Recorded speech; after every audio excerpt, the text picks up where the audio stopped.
നേപ്പാൾ ജയിലിൽ നിന്ന് രക്ഷപ്പെട്ട 5 തടവുകാരെ പിടികൂടി സശസ്ത്ര സീമാബൽ സുരക്ഷാ സേനയാണ് പിടികൂടിയത്.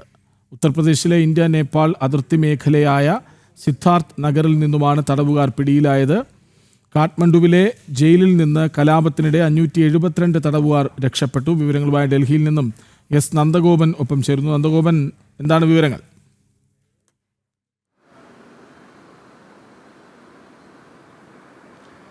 കൃഷ്ണരാജ്, കഴിഞ്ഞ ദിവസങ്ങളിൽ നേപ്പാളിലുണ്ടായ പ്രക്ഷോഭം, ഈ ജിൻസി പ്രക്ഷോഭത്തിന്റെ ഭാഗമായി അവിടുത്തെ ദില്ലി ബസാർ, കാഠ്മണ്ഡുവിലുള്ള ദില്ലി ബസാർ എന്ന ജയിൽ അവിടെ തകർക്കുകയുണ്ടായി. ആ ജയിലിൽ നിന്നും ഏതാണ്ട് 572 തടവുകാരാണ് പുറത്തേക്ക് ചാടിയത്. ഇവർ രാജ്യത്തിന്റെ വിവിധ ഭാഗങ്ങളിലേക്ക് രക്ഷപ്പെട്ടിട്ടുണ്ട്.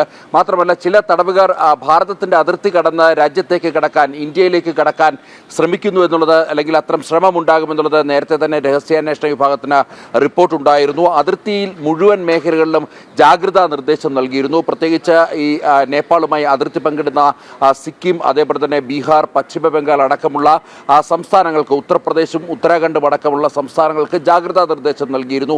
ഇതിന്റെ അടിസ്ഥാനത്തിൽ ഈ മേഖലകളിലെല്ലാം തന്നെ അതിർത്തികളിൽ ഈ ഭാരതത്തിന്റെ ഈ കിഴക്കൻ അതിർത്തികൾ സംരക്ഷിക്കുന്നത് കൂടുതലായും സശസ്ത്ര സീമാ ബെല്ലാണ്. ആ സുരക്ഷാ സേനയുടെ നേതൃത്വത്തിൽ ഈ മേഖലകളിൽ ലോക്കൽ പോലീസുമായി ചേർന്ന് പട്രോളിംഗ് നടത്തുന്നുണ്ട്.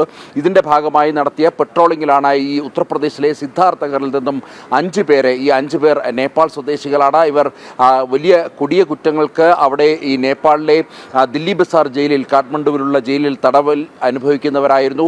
ഇവരിങ്ങനെ ജയിൽ ചാടി, അല്ലെങ്കിൽ ജയിലിന് പുറത്തേക്ക് ഈ പ്രക്ഷോഭത്തിന്റെ ഭാഗമായി എത്തി അവർ ഭാരതത്തിലേക്ക് കടക്കാൻ ശ്രമിക്കുന്നതിനിടയിലാണ് ഇത്തരത്തിൽ പോലീസിന്റെയും സശസ്ത്ര സീമാബലിന്റെയും സുരക്ഷാ സേനയുടെ പിടിയിലാകുന്നത്. ഇവരെ, ഈ 5 പേരെ വിശദമായി തന്നെ ചോദ്യം ചെയ്തു വരികയാണ്.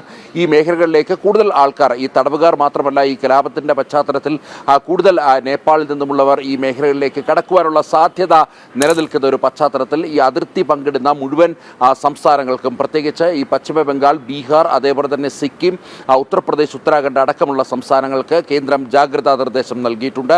ഈ ദേശീയ പാതയിലടക്കം ഇതുമായി ബന്ധപ്പെട്ട പട്രോളിംഗ് വർദ്ധിപ്പിച്ചിട്ടുണ്ട്. ഒപ്പം തന്നെ അതിർത്തി മേഖലകളിൽ കൂടുതൽ സുരക്ഷാ സേനയും വിന്യസിച്ചിട്ടുണ്ട്. കൃഷ്ണരാജ്, വിവരങ്ങൾ നൽകുകയായിരുന്നു നന്ദഗോപൻ.